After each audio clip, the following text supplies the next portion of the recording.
Oui, donc en fait, si maintenant ils tombent sur la casse, oui, évidemment, ils ne savent pas lire. Donc c'est à moi de leur dire ce qu'il est indiqué, s'ils peuvent avancer ou reculer, s'ils peuvent rejeter le dé ou pas. Vous divisez les enfants en équipes. Un qui se met au plateau de jeu pour organiser tout ce qui se passe aux abords du plateau de jeu, et un qui se met au niveau des cartes. À l'Institut Sainte-Anne d'Etterbeek, l'équipe de BACO, la SBL Basse Coopération, prend en charge le temps extrascolaire des enfants de maternelle et de primaire. Ces deux animateurs qui préparent une activité ont un lien particulier. Christophe a été tuteur de Laetitia pendant plus de 2 ans. Oui, c'est une expérience intéressante parce qu'effectivement, on crée des liens qui sont assez particuliers entre le tuteur et le tutoré.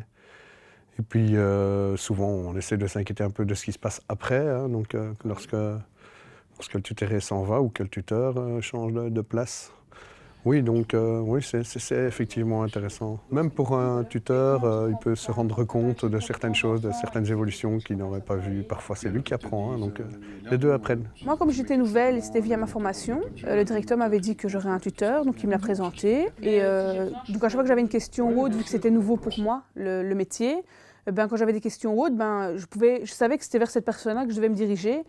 Et en général, elle répondait à toutes mes questions que je me posais, quoi. Et donc je trouvais ça intéressant. Parce qu'on ne devait pas chercher ou se dire est-ce que je vais poser la question à lui ou à elle. Au moins, on savait tout de suite chez qui on pouvait aller pour poser nos questions. C'est en 2010 que la SBL Basse Coopération se lance dans l'aventure du tutorat avec au minimum un tuteur par site. C'était l'occasion pour cette association de démarrer une nouvelle dynamique d'insertion. Toutes les personnes qui sont tuteurs ont participé à une formation, généralement la formation de Bruxelles Formation pour le tutorat. Et alors, à partir de ce moment-là, ils peuvent rentrer dans leurs fonctions et il y a un jeune qui arrive et dont ils vont s'occuper pour le temps où le jeune va être là. Ça peut être plusieurs semaines, ça peut être plusieurs mois. C'est ça. Donc ça peut aller d'un stage d'observation, d'un stage pratique dans le cadre d'un stage étudiant. Ça peut être, maintenant il y a les profils de contrats d'insertion Actiris qui eux restent 1 année. Il y a les emplois jeunes qui pouvaient rester plusieurs années. On a d'autres contrats aussi, d'autres types de profils en insertion.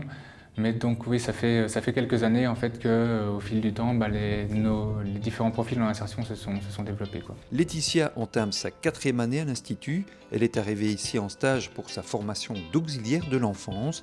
Et depuis, elle est restée avec un contrat en poche. J'étais venue ici juste pour ma formation, où on m'avait mis un tuteur, vu que je travaillais quand même mi-temps sur toute l'année.